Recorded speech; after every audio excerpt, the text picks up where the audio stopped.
Hello दोस्तों, मैं रत्नेश स्वागत करता हूं आप सभी का आरडीवी क्लासेस में। कैसे हैं आप सभी? आई होप सभी अच्छे होंगे। तो आ जाइए, आज के इस वीडियो में हम बात करेंगे कुछ शानदार क्वेश्चन की। जो प्रीवियस ईयर में पूछे गए क्वेश्चन थे उनको मैं सॉल्व कराऊंगा। जब तक आपके एनटीपीसी की डेट एग्जाम शुरू नहीं हो जाते 28 से, तब तक आपको लगातार वीडियोज मिलती रहेंगी मैथ की स्पेशली। तो स्टार्ट करते हैं होमवर्क क्वेश्चन के साथ जो मैंने कल दिया था। मेरा पहला होमवर्क का क्वेश्चन था कि 0.8,0,3,3,1,7,4,1 एंड 44 का आंकड़ों की मध्यिका बताइए। इसकी मध्यिका क्या होगी, इसकी बात करते हैं। ये क्वेश्चन भी पूछा गया था प्रीवियस ईयर में। तो जो हमें डाटा दिया है वो डाटा क्या क्या दिया है, कह रहा है कि 8,0 और 3,3 और एक आंकड़ा दे दिया है 174 एंड 144। इतने डाटा दिया था। इसका क्या पूछ रहा था? इसका पूछ रहा था कि मध्यिका क्या होगी। तो मध्यिका आपको याद करने के लिए क्या सबसे जरूरी है, इसको आरोही या अवरोही क्रम में अरेंज करना है पहले। तो कहाँ से शुरू होगा? ये 0 से शुरू होगा और गिनते हैं कितने नंबर्स हैं। 1 2 3 4 5 6 7 8 9 10 नंबर्स हैं। 0 फिर आता है क्या? 1 आता है, फिर 3 कितनी टाइम्स है? 2 टाइम्स 3 है। उसके बाद 4 एंड 4। उसके बाद क्या आता है? ये मेरे पास कितने नंबर्स थे? टोटल नंबर्स कितने थे? 10 थे। इनको किस में अरेंज करना था? आरोही क्रम में।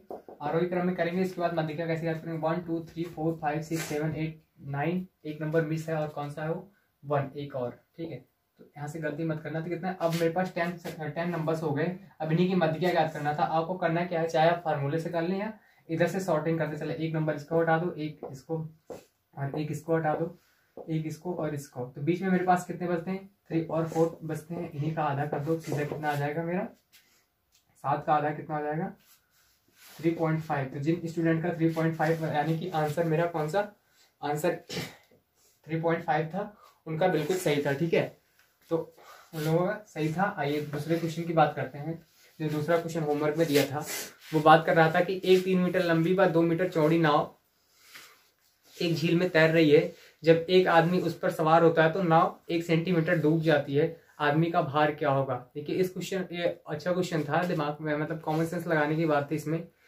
जब भी कोई व्यक्ति उस पर बैठता है तो 1 सेंटीमीटर पानी में डूब जाती है। इसका मतलब क्या है कि कैसे डूबती है? मतलब उस पर जब कोई व्यक्ति बैठा होगा तो वो अपने भार के बराबर ही पानी को दबाया होगा। तो जितना ही उसका नाव का मतलब आदमी का जितना ही भार होगा वो उतने आयतन के बराबर पानी को रिप्लेस की होगी, तो उतना ही उसका भार रहा होगा। तो देखो नाव का भार कितना रहा होगा? देखो नाव का भार मतलब नाव का वजन कितना रहा होगा, मतलब आयतन कितना रहा होगा? लंबाई गुणे चौड़ाई गुणे ऊंचाई होता है तो आयतन नाव का। तो कितना कितना है? 3 मीटर लंबा दे दिया, लेकिन ये मीटर में दिया तो इसको तुरंत हम क्या करेंगे? सेंटीमीटर में चेंज कर लेंगे, ठीक है। और इसकी बात 2, इसको भी मीटर में दे दिया है तो कितना हो जाएगा? ये 200 मीटर हो जाएगा, ठीक है। तो 200 सेंटीमीटर हो जाएगा। और तीसरी हाइट मेरी कितनी दी है? 1 सेंटीमीटर दे दी है। तो मेरे पास आयतन कितना निकल गया? 3 दूनी 6, कितना निकल के आ गया? 60,000 निकल के आ गया, ठीक है। अब 60,000 निकल के आ गया तो ये अब आपको पता होगा कि जब भी इस पे कोई व्यक्ति बैठेगा तो उसके आयतन जितना ही आयतन उसको दबाएगा उतना ही उसका भार रहा होगा। तो मेरे पास यहाँ से 1,000 मतलब कितना में केजी में चेंज हो जाएगा। तो मेरे पास भार कितना निकल के आएगा? भार बराबर क्या हो जाएगा? बटा 1,000 से भाग दे देंगे इसको, तो भार कितना निकल के आएगा? 60 केजी निकल के आएगा। और ये 60 केजी वालों का ऑप्शन सही था। इनका ऑप्शन क्या? ऑप्शन बी आ रहा था, उनका सही था, ठीक है। चलिए आज के क्वेश्चन की शुरुआत करते हैं शानदार क्वेश्चन के साथ, ठीक है। तो बोला है कि पहला क्वेश्चन है हमारा कि पहला क्वेश्चन है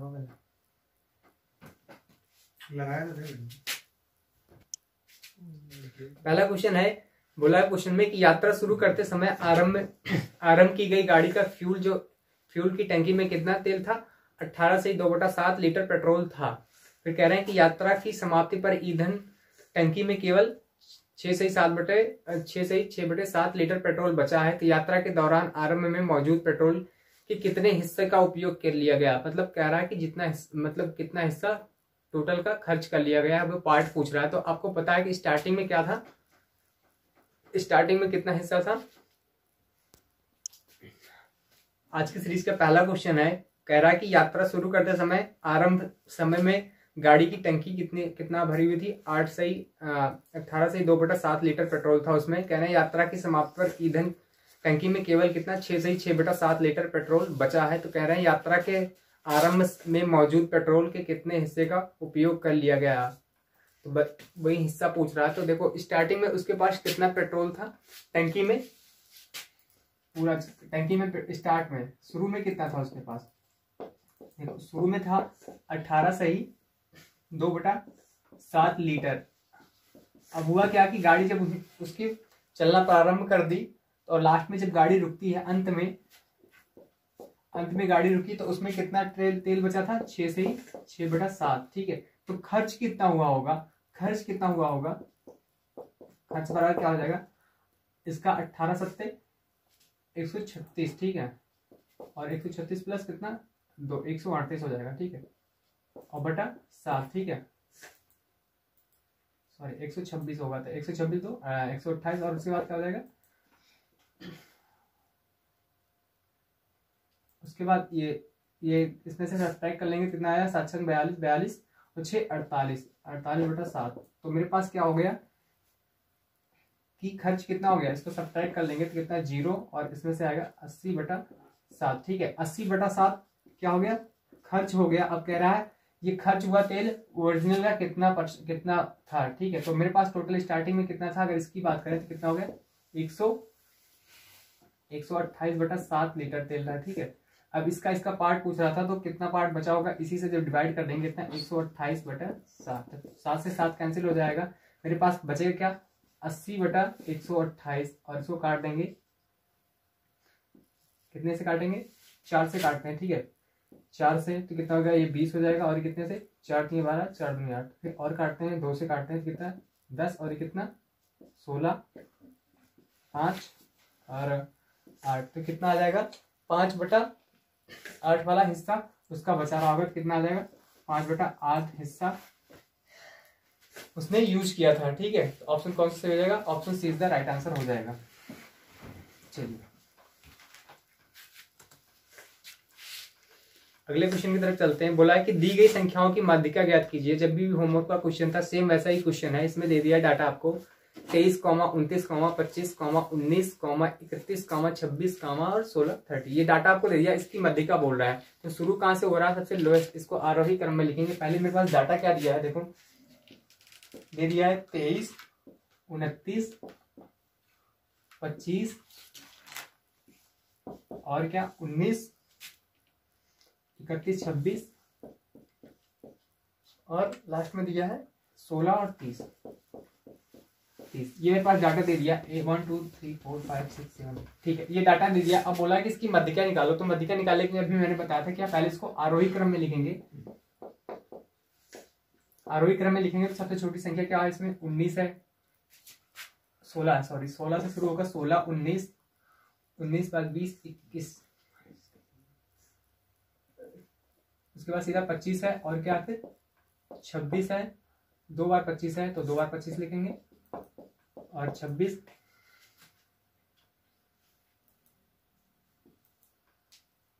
बाद 29, फिर 30 और उसके बाद 31 है। तो कितनी टोटल 8 संख्या थी, काउंट कर लेंगे 1 2 3 4 5 6 7 8। ठीक है, अब कह रहे हैं कि इसकी माध्यिका ज्ञात करने के लिए मैं कह रहा 1 नंबर इधर से कैंसिल करो, 1 नंबर इधर से, ऐसे काटते चले आओ। लास्ट में जो 2 नंबर बच रहा है, अगर सम संख्या होती है, अगर विषम होगी तो सबसे जो बीच में रहेगी वही तुम्हारी माध्यिका हो जाएगी। लेकिन क्या है इसमें 2 संख्याएं हैं, तो इन दोनों का आधा करते हैं। कितना 25 प्लस 26 का हाफ कर लेंगे तो कितना आएगा 25 इसका क्या हो जाएगा 25 दूना 50 51, 51 के क्या 25.5। तो कौन सा इसकी माध्यिका हो जाएगी 25.5 हो जाएगी। तो इसका आंसर कौन सा हो जाएगा? बी वाला हो जाएगा। एक बार देखते हैं माध्यिका कैसे क्या होती है। माध्यिका मतलब बीच वाली संख्या। जब भी हमारे पास दिए हुए डाटा कितना हो, सम नंबर में हो, तो क्या होता है कि मतलब बीच वाली दोनों का आधा कर लो, तो अब ये क्या आ जाती है? माध्यिका आ जाती है।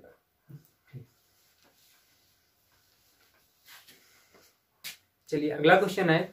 इसमें बोल रहा है कि एक तैराक स्थिर जल में 9 किलोमीटर प्रति घंटा से तैरने पर यह पाता है कि उसे धारा की दिशा में एक निश्चित दूरी तय करने में लगा हुआ समय धारा के विरुद्ध उतनी ही दूरी तय करने में लगे समय का आधा लगता है, तो जल कह रहा है जल की गति क्या होगी, पानी की गति पूछा है, ठीक है। तो देखो उसमें दे क्या रखा है कि स्थिर जल में उसकी मतलब वो तैरता है, मतलब उसकी स्पीड कितनी दे रखी है, 9 किलोमीटर पर हावर दे रखा है। तैराक की स्पीड 9 किलोमीटर पर हावर दे रखा है, और जल का स्पीड मानते हैं क्या, जल की y किलोमीटर है। क्या ये नाव की हो गई या तैराक की हो गई,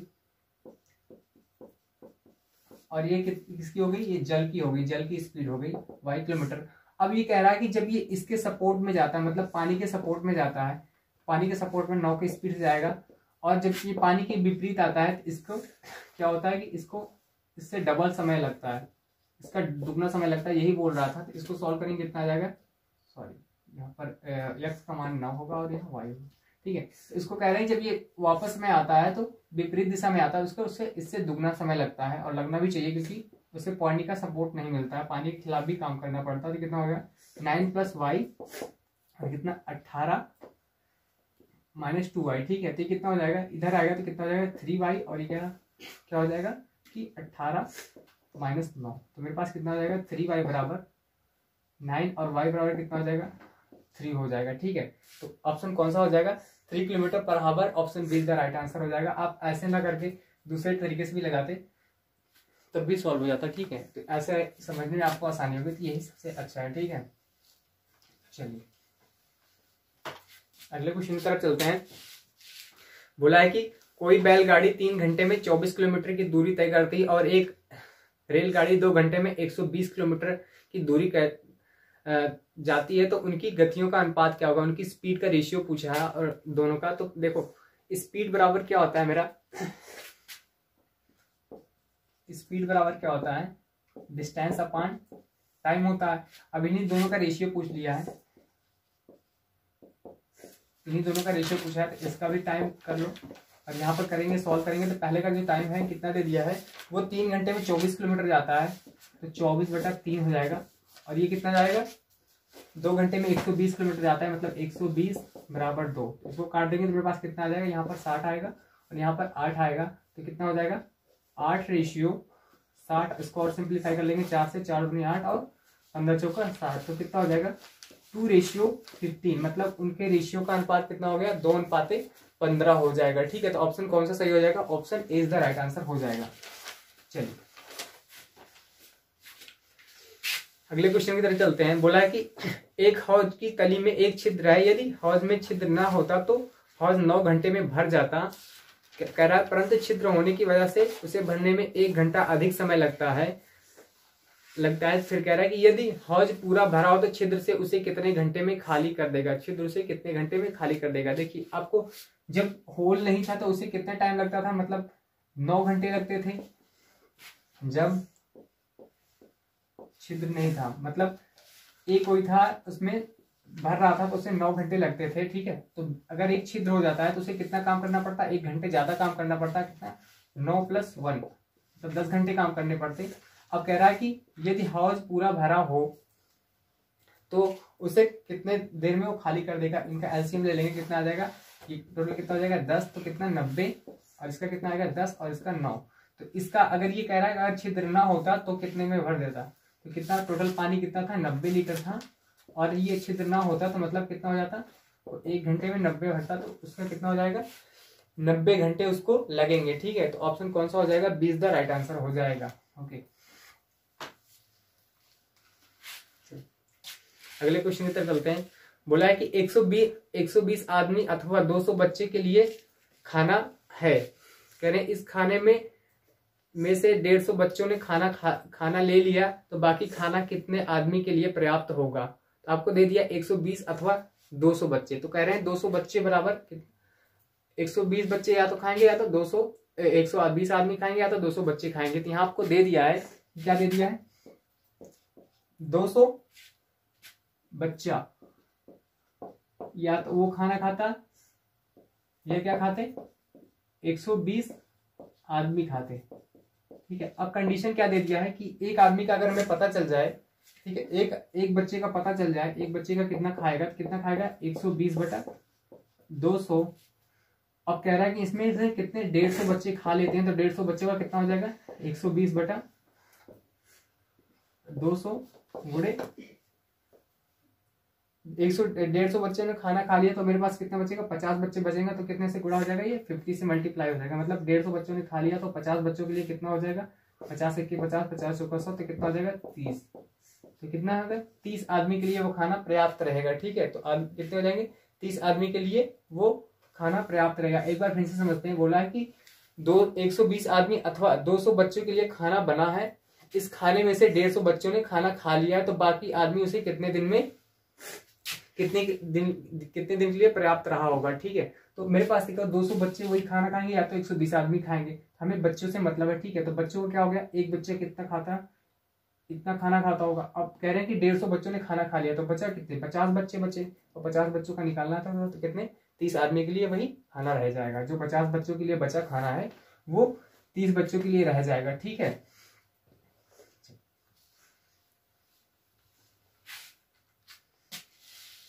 अगले क्वेश्चन पे चलते हैं। बोला है कि 5000 पर 12% वार्षिक दर से 3 वर्षों के लिए साधारण व चक्रवृद्धि ब्याज का राशि का अंतर कितना होगा। ठीक है, वेरी इंपॉर्टेंट क्वेश्चन है, आपको पूछता भी है, तो आपको एक रिलेशनशिप पता होगा, डायरेक्ट फार्मूला अगर आप स्टेप वाइज करेंगे तो आपको बहुत बड़ा हो जाएगा। ठीक है, आप पहले साधारण ब्याज निकालेंगे, चक्रवृद्धि ब्याज निकालेंगे, फिर उसके बाद क्या करेंगे, उनका अंतर देखेंगे। तो आपको अगर 3 वर्ष का अंतर पूछे तो अंतर बराबर क्या हो जाएगा, ब्याज का अंतर। ठीक है, ब्याज का अंतर क्या हो जाएगा,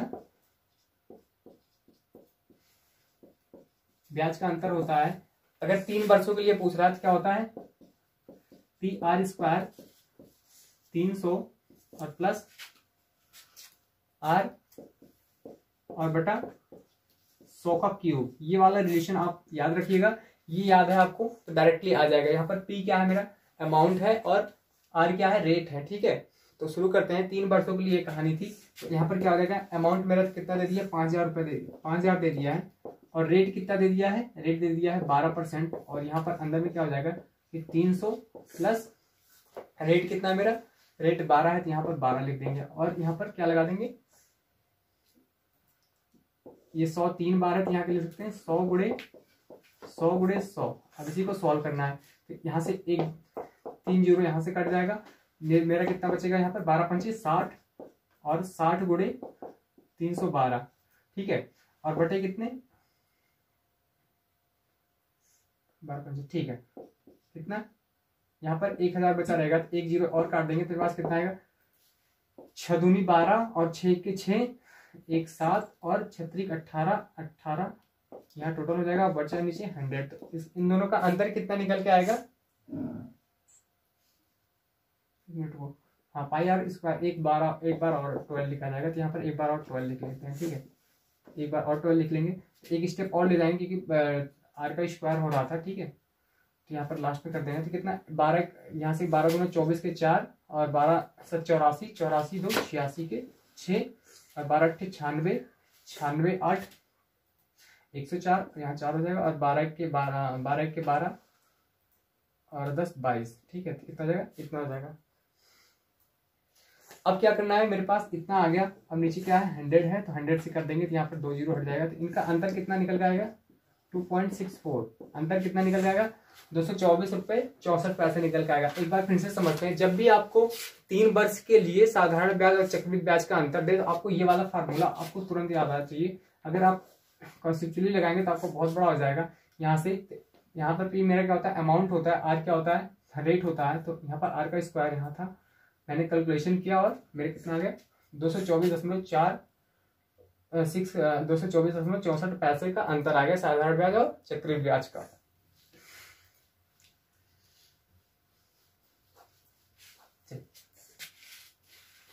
अगले क्वेश्चन की तरफ चलते हैं।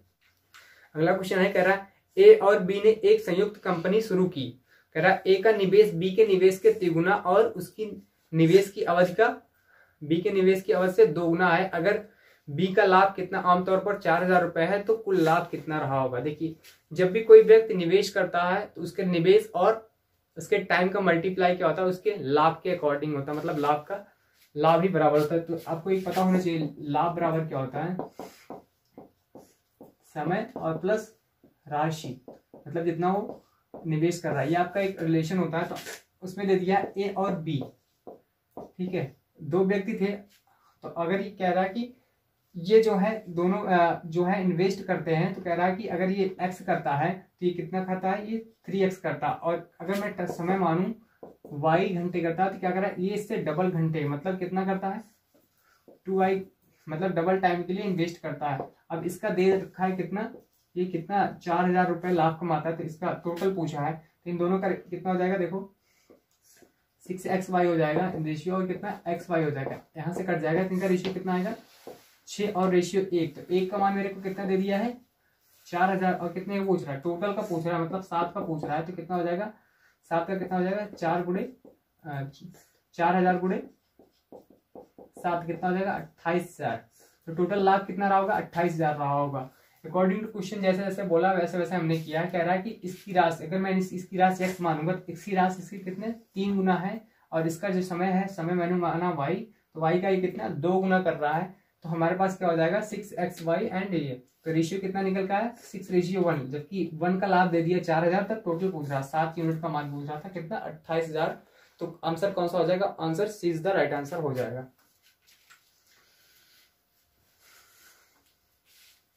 दोस्तों ये सब क्वेश्चन जो है ये प्रीवियस ईयर आपके क्वेश्चन में पूछे गए, और उम्मीद है ये क्वेश्चन रिपीट भी होंगे बाद में।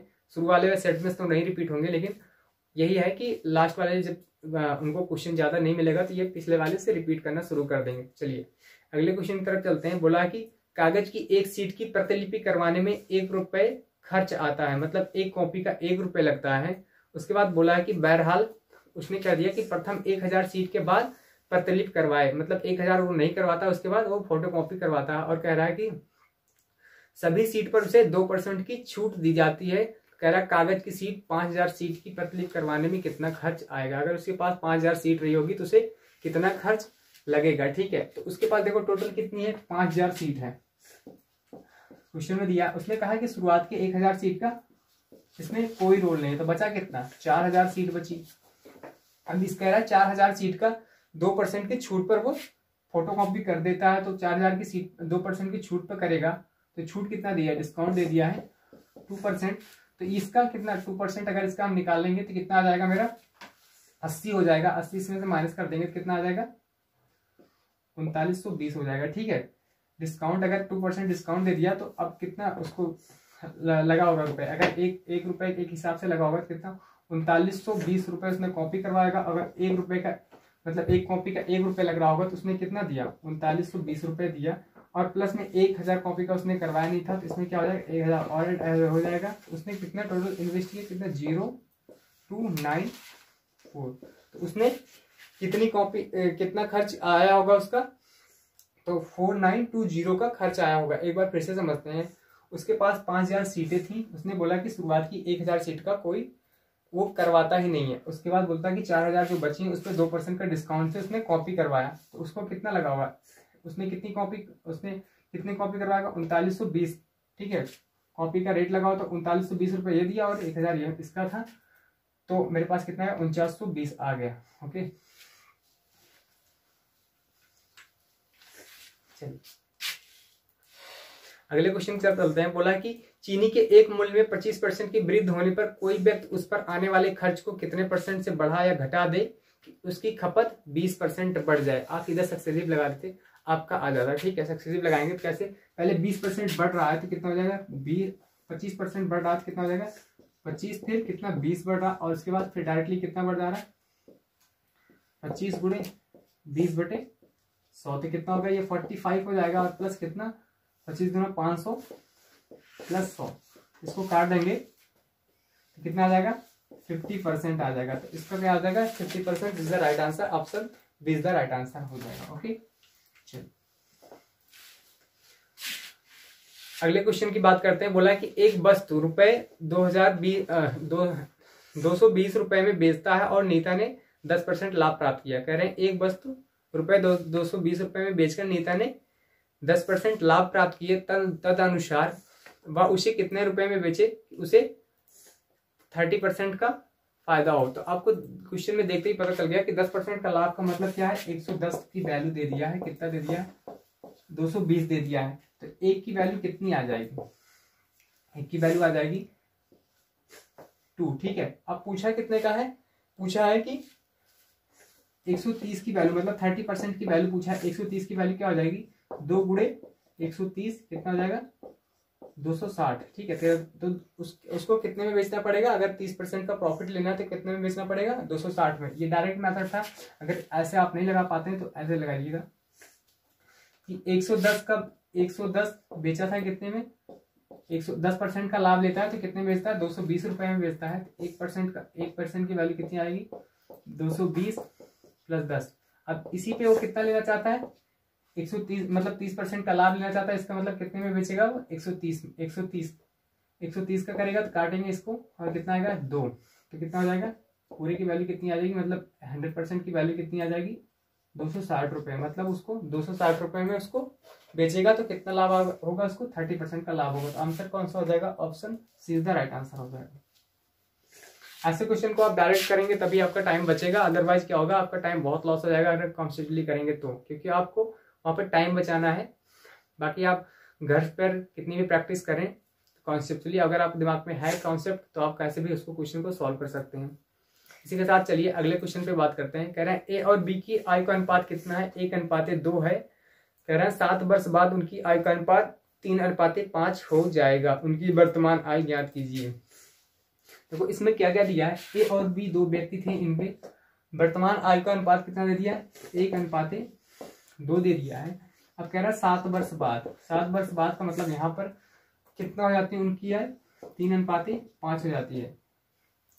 तो क्या अब कह रहे हैं इनकी वर्तमान आयु ज्ञात करना है। देखो 2 तरीका इसका बताऊंगा, एक 7 है, कैसे लगाते हैं इसका, इन दोनों का अंतर कितना है 2 है, तो कितना हो जाएगा यहाँ से 2 मल्टीप्लाई कर देंगे, इसका इसके साथ मल्टीप्लाई इसके साथ, तो कितना हो गया 3 दूनी 6 - 5। ऐसा करने पर मुझे किसकी 1 यूनिट की वैल्यू आती है और 1 यूनिट की वैल्यू कितनी आ गई 14 आ गई है। अब यहाँ से क्या करना है कि 1 यूनिट का वैल्यू 14 आ गई तो इनका एज कितनी रही होगी 14 और 14 दूना 28, तो कितनी रही होगी 14-28। ऑप्शन कौन सा 14-28 हो जाएगा, तो कौन सा option A is the right answer हो जाएगा।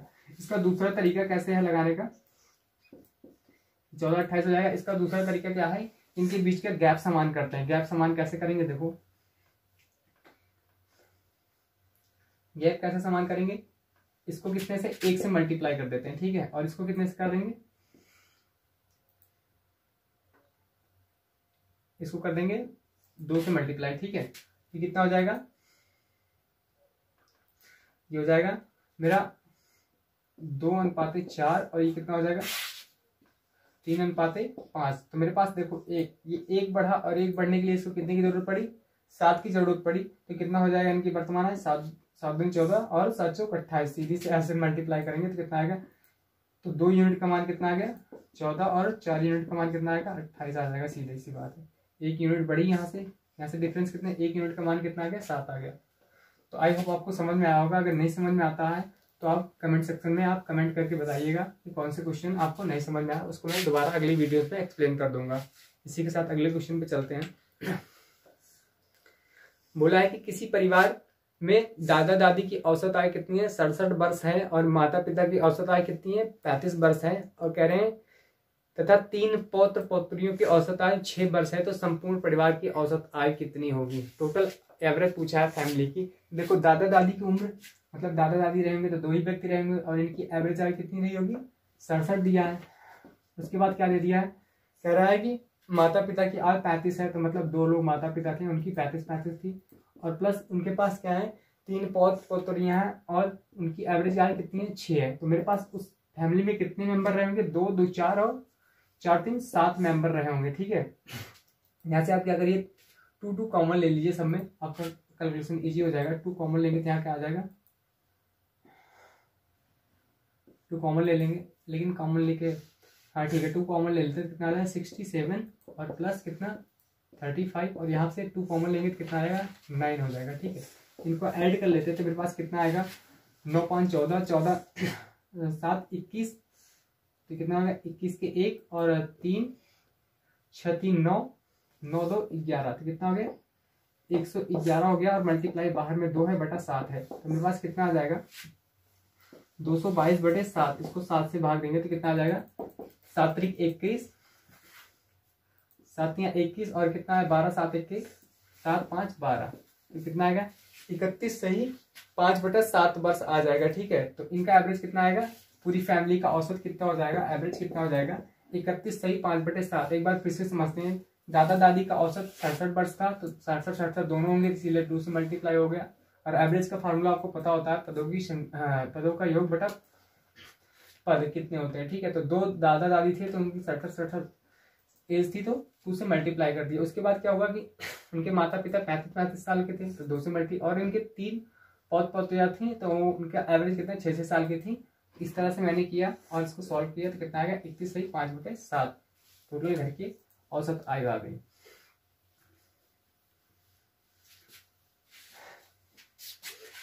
चलिए अगले क्वेश्चन की तरफ चलते हैं।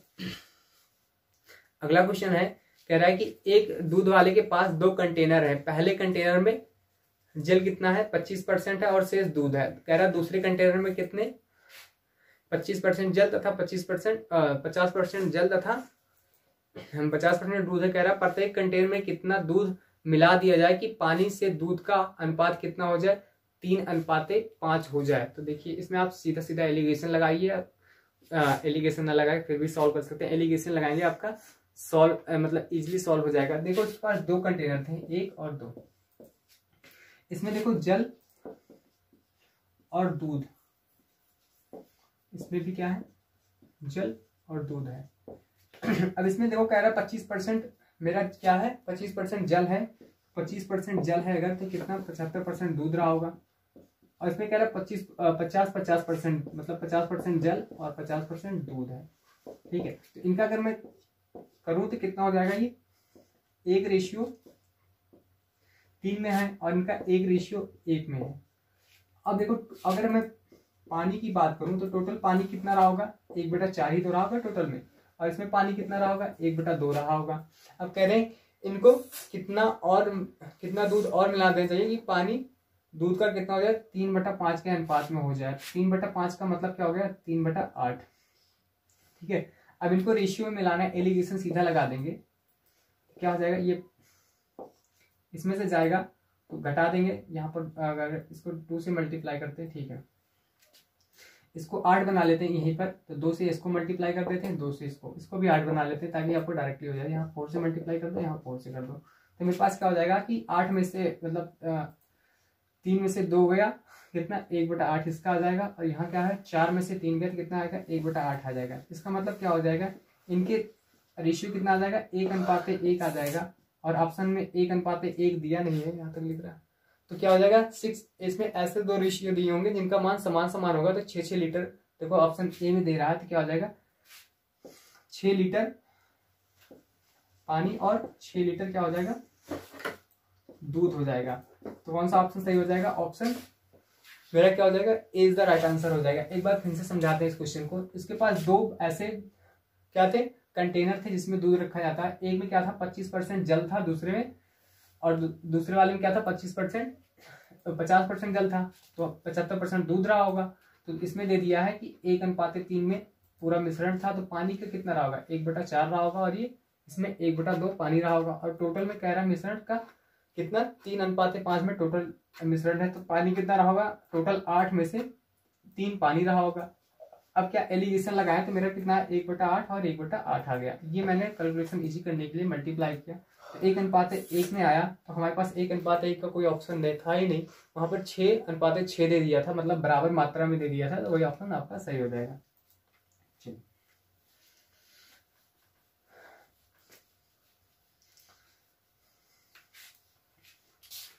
अगले क्वेश्चन की तरफ चलते हैं।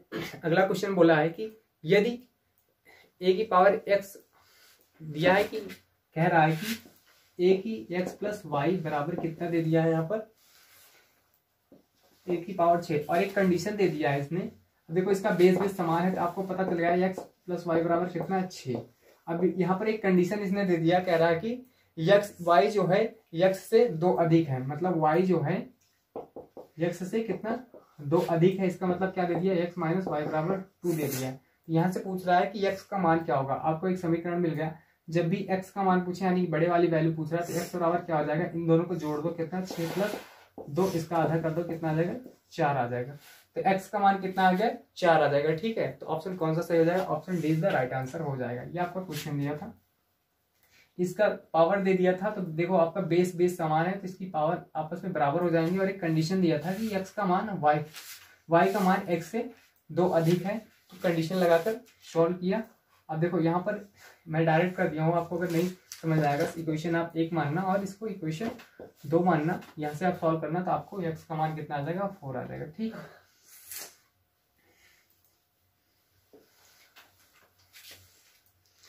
अगले क्वेश्चन की तरफ चलते हैं। बोला है कि 2 धनात्मक पूर्णांक का अनुपात कितना है, 3:4 है, उनका योगफल दे दिया है 70 दे दिया है। तो कह रहा है प्रत्येक में कितना जोड़ना चाहिए कि उनका अनुपात कितना हो जाए, 5:6 हो जाए। देखो 2 धनात्मक पूर्णांक दे दिया है और उनका योग कितना है 70 दिया, और इनका रेशियो मैं अगर ए और बी मानता हूँ, और इनका रेशियो कितना दे दिया है 3:4 दे दिया।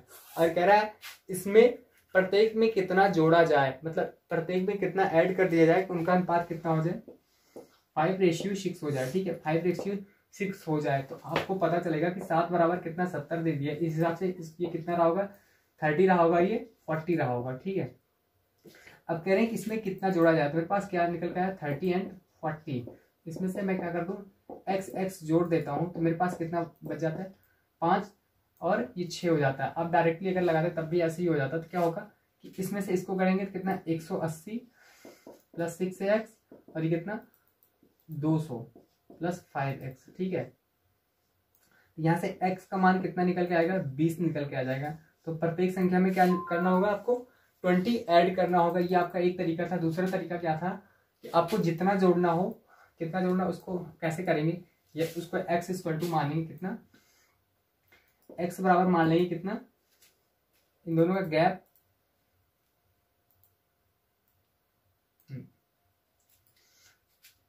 ये कितना हो गया कितना था मेरे पास 30 40 इसको हटा देंगे और क्या करेंगे इनके दोनों का गैप करेंगे। तो x बराबर कितना आएगा गैप आया 1, यहाँ पर 1 लिखेंगे और कितना कर देंगे 36 18 और ये 4 5 20, मतलब 20 यहाँ और 18 ऐसे कर देंगे।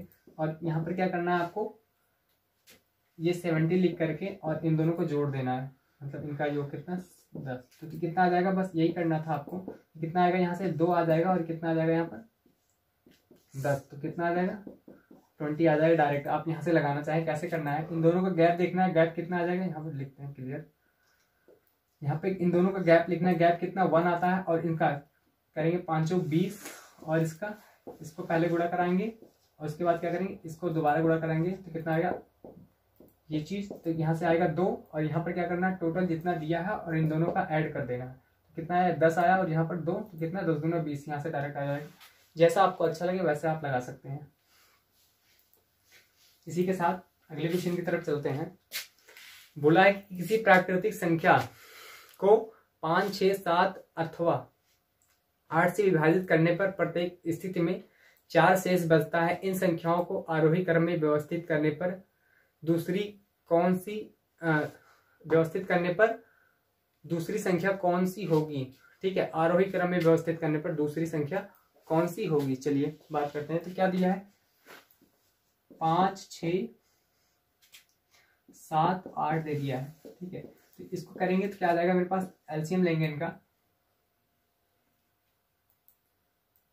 एलसीएम ले रहे हैं। तो एलसीएम क्या आ जाएगा इसका 5 3 7 और 4। ठीक है, फिर अगेन लेंगे इसका एलसीएम, तो 5 3 7 और 2 क्या हो जाएगा यहाँ पर फिर 2, फिर वही रहेगा।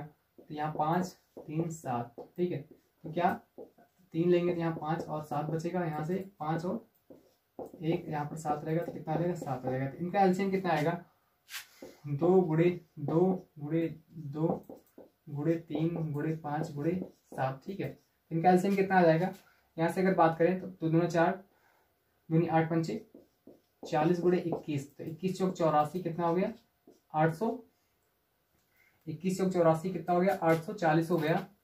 अब कितना हो जाए 840 हो गया ना, तो इसमें क्या कह रहा है कि संख्या 5 6 7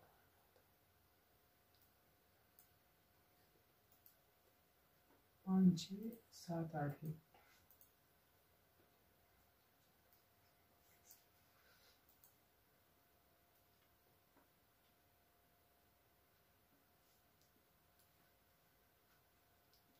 तो कितना दिया, 840 दे दिया। अब देखो यहाँ पर अब बोला कि प्रत्येक स्थिति में क्या उसको शेष 4 बचता चाहिए, ठीक है, शेष 4 बचना चाहिए। इसमें क्या हो जाएगा, जब शेष 4 कब बचेगा, जब इसमें 4 ऐड कर दोगे कितना आएगा, 884 आ जाएगा, ठीक है। तो 884 इज द राइट आंसर हो जाएगा, ठीक है, option D is the right answer हो जाएगा। एक बार फिर से देखते हैं, ये नंबर दे दिया है 5, 6, 7, 8 से विभाजित करने पर प्रत्येक स्थिति में 4 से क्या हो, 4 शेष बचता है। तो क्या बोला है कि इन संख्याओं को आरोही क्रम में व्यवस्थित करने पर दूसरी संख्या कौन सी होगी, दूसरी संख्या कौन सी होगी, ठीक है। तो कितना होगा, 884 हो जाएगा, ठीक है। 4 इसमें ऐड इसलिए किए क्योंकि वो शेष बच रहा था। चलिए अगला क्वेश्चन कह रहा है, दिया है सिंप्लीफिकेशन का, कह रहा है 108 का 108 भागे कितना है 36 और का मेरे पास कितना दिया, 1/3 धन 2/5 गुणे 3 सही 3/4, ठीक है। तो आपको ये वाला क्वेश्चन दे दिया है, तो आपको क्या करना क्या है, पहले हम कहाँ से सॉल्व करते हैं, बॉर्डमोस्ट रूल अप्लाई करते हैं। तो पहले क्या का वाला काम करेंगे, ठीक है। तो 108 ये हो जाएगा, तो डिवाइड बाई कितना 36 गुणे 1/3 और यहाँ पर धन 2/5 गुणे ये पर दिया, इसको सही कर लेते हैं, ठीक है। 3 त्रिका 9 और 9 3 और 4 3 12 3 15 15 बटा कितना हो जाएगा, 15/4 हो जाएगा। अब इसको अब यहाँ पर आपका सही हो गया, यहाँ पर का वाला ऑप्शन सही, का वाला ऑपरेशन पहले करना था, कितना हो जाएगा 12, ठीक है। ये का वाला ऑपरेशन सॉल्व करेंगे, अब कितना हो गया 108, अब 12 से इसको ऐसे लिखेंगे हम 2/5 और कितना गुणे 15/4। अब यहाँ सॉल्व करेंगे, मेरे पास कितना आएगा, इसको काटेंगे तो 12 नहीं है 108 हो जाता है, यहाँ पर धन हो जाएगा और इसी वक्त अब मल्टीप्लाई का टाइम आ गया, तो कितना आएगा 2/5 मल्टीप्लाई 15/4, ठीक है। तो मेरे पास क्या आ जाएगा 9 + 2/5 मल्टीप्लाई 15/4, 5 1 5 5 3 15। तो मेरे पास क्या आ जाएगा 9 + 6, इसको आगे 2 के 2 2 दूना 4, तो मेरे पास कितना आ जाएगा कि 3/2, 9 दूनी 18 18 और 18 3 21 21/2, ठीक है। तो मेरे पास क्या आ जाएगा 21/2 आ जाएगा। 21/2 को क्या ले सकते हैं 10/1 सही, मतलब 10 सही 1/2। तो एक बार फिर से समझते हैं इसको कैसे करना है, अकॉर्डिंग टू बॉर्डमोस्ट से आपको सॉल्व करना है। यहाँ पर क्या था का तो का वाला पहले ऑपरेशन सॉल्व करना था, तो का वाला मैंने पहले सॉल्व किया। यहाँ पर का मतलब मल्टीप्लाई होता है, तो क्या किया यहाँ से 12 आ गया और ये इसको मिक्स फ्रैक्शन में था, तो मैंने इसको मिक्स फ्रैक्शन से इम्प्रॉपर फ्रैक्शन में कर लिया, कितना 15/4 आ गया। अब क्या होता है कि बॉर्डमोस्ट के अकॉर्डिंग पहले क्या होता है मेरा डिवाइड वाला ऑपरेशन सॉल्व होता है, डिवाइड कर दिया उसके बाद फिर मल्टीप्लाई फिर एडिशन कर दिया, तो मेरे पास क्या आ गया 10 से 1/2 आ जाएगा। तो ऑप्शन कौन सा सही हो जाएगा, option D is the right answer हो जाएगा।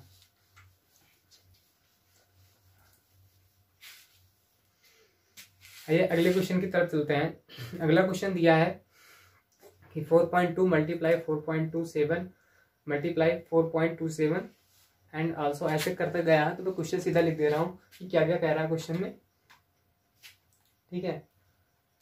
यहाँ पर दे दिया है, कह रहा है 4.27 मल्टीप्लाई, यहाँ से थोड़ा करते नहीं तो पूरा क्वेश्चन आएगा ही नहीं, कितना 4.27 मल्टीप्लाई 4.27 मल्टीप्लाई 4.27 और यहाँ पर कर दिया 30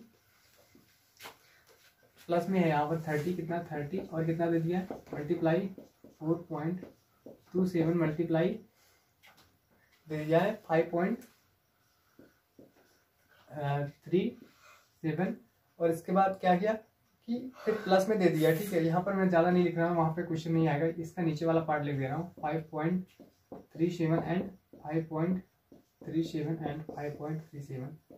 अब जिन स्टूडेंट में इसमें लॉजिक नहीं समझ में आ रहा है वो तो मल्टीप्लाई करेंगे नहीं, इतना बड़ा मल्टीप्लाई करके आपका आंसर आने वाला है नहीं। तो आप जरा देखिए क्या है, ये ए है, ए मल्टीप्लाई ए, ठीक है, ये है। अब बात करते हैं ये क्या है, इसको कर देंगे, यहाँ पर प्लस लगा हुआ है तो 3 a + b ये दिख रहा है कि 30 को, और यहाँ पर क्या है मल्टीप्लाई a मल्टीप्लाई b, ठीक है। तो आपको पता होगा, और यहाँ पर क्या दे दिया है ये b और मल्टीप्लाई b तो मल्टीप्लाई बी। आपको देखते ही पता चल गया होगा कि किसका फार्मूला है, a cube plus b cube plus क्या है 3a प्लस बी और इंटू यहाँ पर ए बी। ये किसका फार्मूला होता है, ए प्लस बी का होल क्यूब का फार्मूला होता है।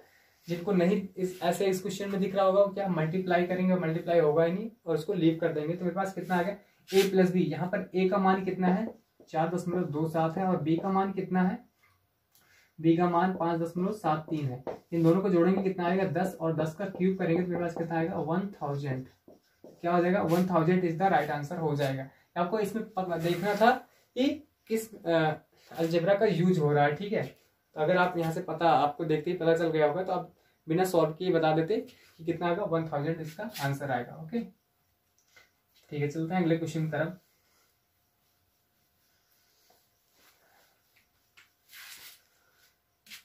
बात करते हैं, बोला है कि अंकों 3, 7, 0 और 9 से निर्मित 4 अंकों की सबसे बड़ी और सबसे छोटी संख्या का अंतर क्या होगा यदि संख्या में अंकों को सिर्फ एक ही बार लिखा जाए। तो आपको संख्या दे दी है कौन सी 3709 दे दी है और कह रहा है कि अंकों को रिपीट नहीं करना है, इससे सबसे बड़ी और सबसे छोटी संख्या का मान बताना है आपको, ठीक है।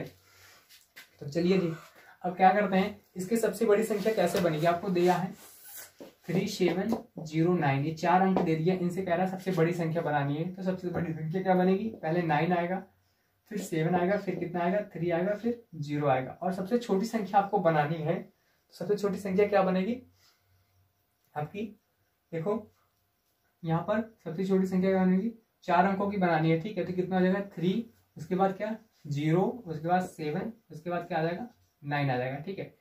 सबसे बड़ी संख्या यही पॉसिबल है, इसके बड़ी होगी नहीं, क्योंकि अगर यहाँ पर कोई नंबर रखते हैं तो ये सबसे बड़ी हो नहीं पाएगी। और सबसे छोटी अगर शुरू करना आप अगर ऐसे लिखते, इसको इस तरह से लिखते तो ये 3 अंकों की हो जाती संख्या, 4 अंकों की नहीं होती, ठीक है। तो हमारे पास क्या इन्हीं का सब्ट्रैक्शन पूछा है, इन्हीं का अंतर पूछा है। तो कितना हो जाएगा यहाँ पर 1 आ जाएगा और यहाँ 12 में से 7 के तो कितना 5 और यहाँ पर 6 और कितना, तो कितना आ जाएगा इसका आ जाएगा 6651, मतलब 6651 आया। एक बार फिर से इसको देखना है, कह रहा है कि ये 4 अंक दे दिए हैं, इस अंक से क्या करना आपको सबसे बड़ी संख्या निकालनी है और क्या करना है सबसे छोटी संख्या निकालनी है और उनका अंतर निकालना है। अंतर कितना होगा ये पता करके बताना था आपको। तो इससे सबसे बड़ी संख्या कहाँ से बन सकती है, कोई संख्या 9 से शुरू होगी तभी तो बड़ी बनेगी। तो 9 फिर 9 फिर 7 फिर 0, ये सबसे बड़ी संख्या हो गई। और सबसे छोटी क्या होगी, जब सबसे छोटे अंक से शुरू होगी, लेकिन 0 से शुरू होनी चाहिए थी। अगर 0 से हम शुरू करते हैं तो 4 अंक का ना होकर के 3 अंक का हो जाएगा, इसलिए हम कहाँ से शुरू करते हैं 3 से, फिर 0 7 9, इन्हीं का अंतर पूछा था। तो अंतर कितना आ जाएगा 6651 आ जाएगा। Option D is the right answer हो जाएगा। चलिए अच्छा क्वेश्चन था ये, काफी हेल्पफुल था। अगले क्वेश्चन की तरफ चलते हैं। बोला है कि x equal to a sec theta plus b tan theta और y बराबर क्या दे दिया है, ये डाटा आपको दे दिया है। बोला है कि x बराबर a sec थीटा और प्लस b tan थीटा दे दिया और y बराबर क्या दे दिया है, y बराबर दे दिया है b sec थीटा और a tan थीटा दे दिया। अब पूछ रहा है कि X square minus Y square का मान क्या होगा, इसका मान पूछा है कि क्या होगा। तो आपको यहाँ पर एक्स स्क्वायर की जरूरत है, एक्स स्क्वायर निकालेंगे आप तो इसका होल स्क्वायर करेंगे तो क्या हो जाएगा, एक्स स्क्वायर बराबर क्या हो जाएगा a square sec square theta plus क्या b square tan square theta और प्लस क्या हो जाएगा 2ab सेक थीटा और tan थीटा। इसी तरह y का आप निकालेंगे तो y का क्या हो जाएगा B square sec square theta और plus A square tan square theta और यहाँ पर क्या हो जाएगा plus 2ab sec theta into tan theta. अब देखो इन दोनों को माइनस करना है, जैसे आप माइनस करेंगे तो क्या हो जाएगा कि ये माइनस माइनस होकर ये कैंसिल आउट हो जाएगा। मेरे पास क्या बचेगा, ये दोनों टर्म्स बच रहे हैं, इसका इसका देखो एक स्क्वायर कॉमन मिल रहा है, ए स्क्वायर जैसे कॉमन लेंगे तो क्या हो जाएगा sec square theta minus tan square theta और दूसरा क्या होगा यहाँ पर क्या हो जाएगा प्लस बी स्क्वायर कॉमन ले लेंगे तो क्या हो जाएगा यहाँ पर बी स्क्वायर ले लेंगे तो क्या हो जाएगा मेरे पास tan square theta minus sec square theta. तो हो क्या रहा है कि यहाँ पर देखो उल्टा, इसका मान आपको पता होगा 1 होता है, तो यहाँ पर क्या हो जाएगा ए स्क्वायर कॉमन लेंगे तो ए स्क्वायर, लेकिन यहाँ पर क्या ये उल्टा हो जा रहा है, तो इसका मान क्या हो जाएगा, ये तो प्लस बी स्क्वायर होगा, लेकिन इसका मान क्या हो जाएगा -1 हो जाएगा, क्योंकि सेक बाद में लिया गया है, अगर माइनस कॉमन ले तो मेरे पास क्या आ जाएगा a square minus B square आ जाएगा। तो इसका मान क्या हो जाएगा a square minus B square हो जाएगा। एक बार फिर से समझते हैं, मैंने क्या किया, इन्हीं का होल स्क्वायर कर दिया, ए प्लस बी का होल स्क्वायर का फार्मूला दोनों में लगा दिया, और मुझे माइनस से मतलब था, तो यहाँ भी माइनस यहाँ भी माइनस, तो माइनस करके ये आपको पता है कि sec square theta minus tan square theta 1 होता है, यहाँ भी वही होता है, लेकिन यहाँ पर उल्टा लिख दिया गया, इसीलिए इसका मान कितना -1 हो जाएगा, तो -1 से मल्टीप्लाई हो गए A square minus B square हो जाएगा। Option B is the right answer हो जाएगा।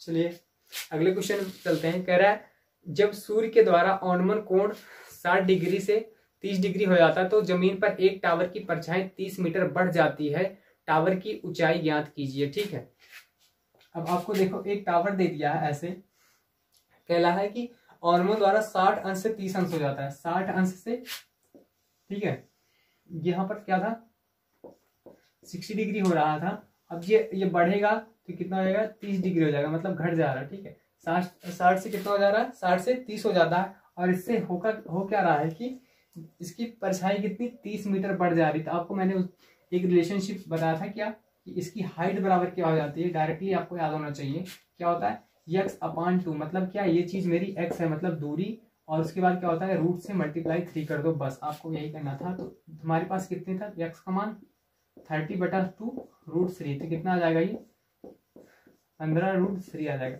ये आपको याद रखना होगा। ठीक है, इसका मैं 2 रिलेशन और बताया था, तो ये आपको याद होना चाहिए। ठीक है, डायरेक्टली आप पता कर पाएंगे। इसका ऑप्शन कौन सा हो जाएगा, option D is the right answer हो जाएगा 15√3। ठीक है, जब भी बढ़ रहा हो ऐसे।